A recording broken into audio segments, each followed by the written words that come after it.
Welcome to the deep dive.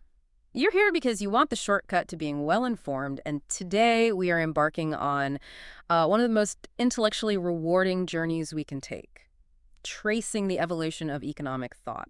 Mm. We're diving into the surprising and honestly often bizarre origins of the field that governs, well, nearly every aspect of the modern world. And what's so striking is that if you look at the greatest minds who gave birth to economics, they they weren't the respected professionals we think of today. Right, not at all. This initial stack of worldly philosophers, Hmm. it included a philosopher, a cleric, a political eccentric, a revolutionary, and a stockbroker. Wow. They were an odd, almost accidental collection of minds, scarcely destined to redefine society. It certainly sounds more like a chaotic, high-stakes philosophical club than a science, and that actually brings us to the name. Hmm. The author of the foundational book on this topic, Robert Heilbronner, he originally considered calling them the money philosophers, but that didn't quite capture the scope. It didn't. It was Frederick Lewis Allen, the editor of Harper's, who suggested the word worldly. And that simple adjective stuck because it captures the immense ambition of these thinkers. Which was what, exactly? They sought to embrace, in a scheme of philosophy, the most fundamental and worldly of all human activities, the relentless, often hidden drive for wealth. So our mission today is to trace that revolutionary shift. We're moving from a pre-market traditional society to the modern system we all inhabit. Hmm. And we're going to explore the dramatically different and often conflicting laws of motion predicted for this new system by Adam Smith, Malthus and Ricardo, Karl Marx, and finally John Maynard Keynes. We're going to find out why these thinkers still matter so deeply today. Okay, let's unpack this strange world before the market system existed. We live in a world where, the problem of survival is solved by buying and selling, but for millennia, that just wasn't the case. Right. How did humans ensure all the necessary tasks? Planting, building, defending, how did they actually get done? Well, historically, there were really only two basic systems. The first was tradition. Society simply solved the survival problem by doing what was done yesterday. Like in hunting and gathering societies. Exactly, or early agrarian communities. The second was command. Think of the pyramid builders of Egypt or the feudal lords, where society was structured by dictated orders from the top down. And the market system, capitalism, was this third, truly revolutionary solution. It's based on the deceptively simple rule that every individual should do what is to their best monetary advantage. It relies entirely on the individual pursuit of gain. But here's the crucial insight. The idea of gain for gain's sake, this relentless desire for an ever-rising income, is not inherent to human nature. It had to be socially and culturally invented. That's fascinating. I mean, we're so programmed to believe that everyone always wants more money, but the sources paint a very different picture. They absolutely do. Take Sir William Petty's observation from the 17th century.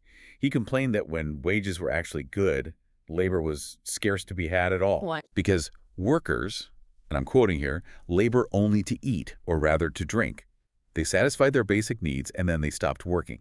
There was no internal mechanism driving them to achieve more or raise their standard of living indefinitely. And even if you did manage to harness some entrepreneurial spirit, the structure of the world was just actively hostile to large-scale commerce. Exactly. The lack of standardization was a huge structural barrier. Think about the 16th century merchant, Andreas Reif.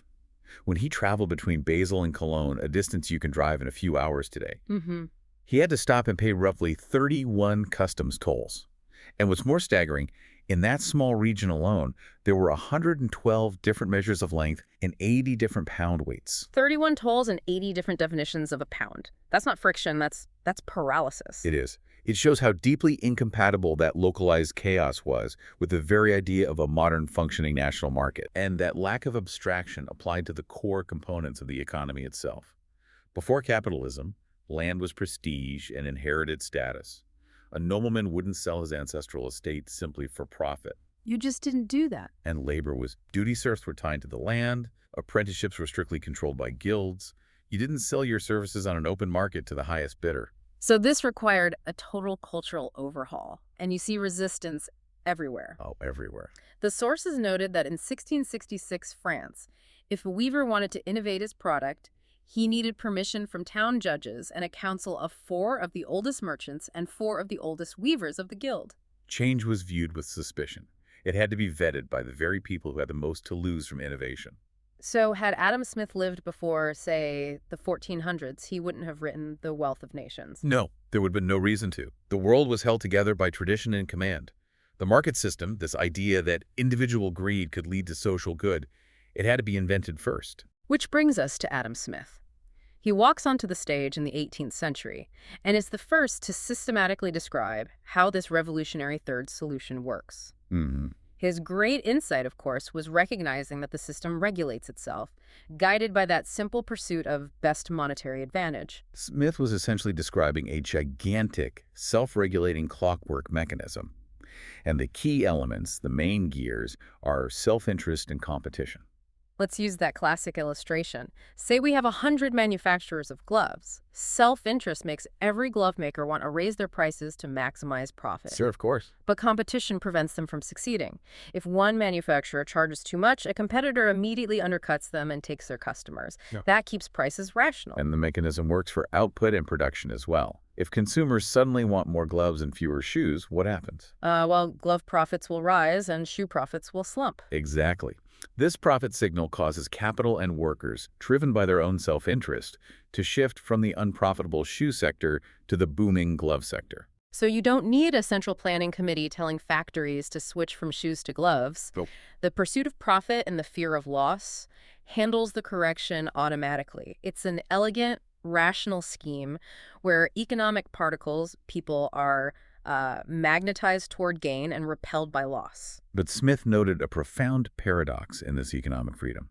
The market, which grants individual economic liberty, simultaneously becomes the strictest taskmaster of all. What does that mean exactly? That the system itself becomes the source of authority? Precisely. You are free to do as you please, but if you fail to comply with the market's demands, if you don't produce what people want at the price they're willing to pay, there is no appeal, no dispensation from its anonymous pressure. So the cost of individual economic freedom in this system is the risk of economic ruin if you miss the signal. That's it. The vision of economics shifts so dramatically right after Smith. Smith saw a world based on the division of labor.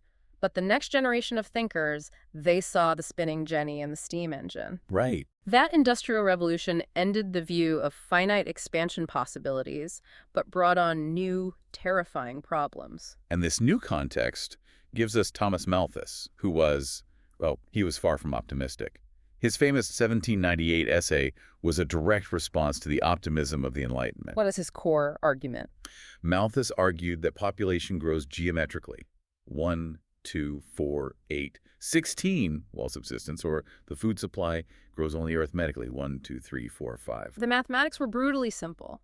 People are bound to outstrip food supplies, leading to poverty, misery, and inevitable mass starvation. And the sources show that Malthus's logic was so unforgiving that it led him to oppose charity and poor relief. Why on earth would he do that? He argued that relieving poverty merely promoted early attachments and encouraged larger families, thereby just aggravating future misery. Wow. He earned himself the title of the best abused man of his age for being accused of defending diseases and denouncing basic charity. That really highlights the brutal life and death stakes these early economic ideas carried. It wasn't just theoretical. Not at all. Meanwhile, David Ricardo was integrating this Malthusian gloom into the reality of industrial expansion. He and Malthus observed that as the population grew and required more food, grain prices were soaring. Rents had doubled in 20 years, and this primarily enriched the landowning aristocracy. So farming wasn't just a pastoral occupation anymore. It was now high-stakes, big business. Absolutely. The sources noted that even an estate like Sir Joseph Banks required 156 drawers just to classify all the farm papers. 156 drawers. It was a highly complex, profitable financial operation. Ricardo's most enduring legacy, though, wasn't his specific conclusions, but his method, right? Yes, exactly. He gave economics its primary intellectual tool, abstraction. He created model worlds, these hypothetical situations devoid of unnecessary clutter, to try and understand the underlying mechanical laws. And that model building is what gave economics its claim to be a science. But it also introduced what became known as the Ricardian vice. It's the tendency to assume that because the facts should behave a certain way in the model, they do behave that way in reality. It's the tendency to ignore messy, awkward facts or irrational human behavior that simply doesn't fit the elegant mathematical model. If Malthus and Ricardo saw natural laws like population growth limiting capitalism, Karl Marx saw an internal fatal design flaw. Hmm. He didn't focus on irrationality, he analyzed a pure capitalism, a perfect system with no monopolies, everything selling at its proper value, and still concluded it was intrinsically doomed to self-destruct. Marx's foundation was the labor theory of value. He argued that the value of a commodity is determined by the total amount of socially necessary labor, both direct, like the hours worked, and indirect, the wear and tear and the machinery that it contains. Okay, so if the commodity's value is based on the labor in it, where does the capitalist's profit come from? It seems like a closed loop. That is the crucial question. And Marx's answer is the concept of surplus value. He noted that the worker is paid the full value of the commodity of his labor. That is, the value required to keep him alive and working. But the working day is always longer than the time required to generate that value. Ah, okay, so the profit comes from the unpaid for hours of working time. Precisely. Profit is generated only by living labor. The machinery, the raw materials, Marx called this dead labor, they transfer their value, but they don't create any new surplus value. Only the human worker does. And this premise leads to Marx's central fatal prediction, the inevitable fall in the rate of profit. Yeah. How does that mechanism work? Well, the competitive drive is the problem. Every capitalist is forced to seek efficiency, and they do this by substituting expensive, complex machines for men. Okay. But since only living labor creates profit, they are substituting non-profitable means, the machines, which they paid full value for the only profitable means, the worker. So as technology advances, the proportion of profit-generating labor relative to the total output of the factory shrinks. Even as output rises, the rate of profit on the total capital invested has to fall. Correct. And this leads to predictable cycles of crises, bankruptcies, and the strong absorbing the weak. Marx saw crisis not as a temporary failure, but as the system's brutal, painful way of renewing itself, though each crisis is necessarily worse than the last. And the ultimate irony of history, as Marx saw it, was that capitalism was doomed not just for mechanical economic reasons, but for social ones. Yes, the rigid, short-sighted resistance of governments to reform, they just refused to manage the social pressures. And when you look back at how many nations steadfastly clung to the very policies he insisted would lead to their undoing, like stamping out nascent trade unionism or encouraging cartels. It's historically chilling how accurate he was about the inflexibility of the political class. We fast forward past the turn of the century to the staggering wreckage of the 1929 stock market crash. The numbers are just hard to process today. $40 billion of value, more than the entire cost of World War I, just disappeared in 2 months. And that event challenged everything the preceding worldly philosophers had argued. Smith's self-correcting clockwork had stopped. Marx predicted crises, but this scale of systemic collapse was new. Right, and the underlying weakness was structural. Massive income inequality, where 24,000 top families received an income flow 3 times that of 6 million families at the bottom. And a reckless reliance on margin buying. This is where John Maynard Keynes enters the conversation, and he fundamentally rewrites the classical rulebook. The 19th century view was that saving was always good because it automatically led to investment, which meant more capital accumulation. Keynes said that linkage was broken in the modern economy. He identified a crucial structural disconnect. If you go back to the Ricardian models, they assumed that if people saved too much, interest rates would fall, which would spur businessmen to borrow and invest, automatically balancing the economy. And Keynes argued that channel is no longer automatic or reliable. Right. Why not? What was different about the 20th century? Because in the modern world, businessmen's decisions to invest are based on their long-term, often psychological, predictions of the future, not just on small shifts in interest rates. So they're guided by mood as much as math. In a way, yes. So if businessmen are pessimistic and prudently decide to invest less than the community is prudently trying to save, national income must decline. So the economy shrinks. And far from getting a flood of savings that lowers interest rates, savings are simply squeezed out as income contracts. This means the economy can get stuck. Exactly. Keynes's terrifying insight, laid out in the general theory, was that the economy could remain in an equilibrium with mass unemployment. There is no automatic market force guaranteeing full employment. The system could simply settle at a low, painful level of stagnation indefinitely. And if the market won't pull itself out, the logical remedy is intervention. The only entity large enough to take up the slack in business investment is the government. Keynes argued for massive government spending to inject demand and break the cycle of pessimism. He understood that waiting for the market to heal itself was not a practical policy response for a functioning society. Precisely. Yeah. And that sense of urgency is captured in his most famous aphorism, speaking of those who claimed market forces would eventually correct things in the long run. Right. Keynes simply said, "In the long run, we are all dead." What an incredible intellectual journey. I mean, we've traced the trajectory of the worldly philosophers from the invention of the market through Smith's clockwork order, the Malthusian scarcity, Marx's destructive internal logic, and Keynes' recognition of instability. This history really reveals that the laws of motion these thinkers predicted weren't universal constants. They were highly dependent on the social and technological context of their time.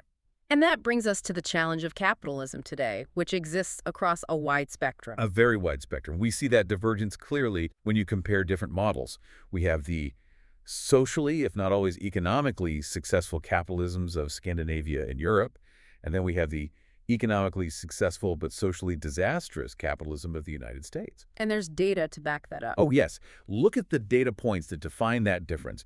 U.S. executive compensation is roughly twice that of France or Germany, yet the upward mobility of the American poor is half that of those countries. Half. These numbers suggest the development of a culture where individual gain has detached itself entirely from any corresponding social responsibility. So, the enduring purpose of this worldly philosophy today isn't just to predict the future, but to foster a new awareness.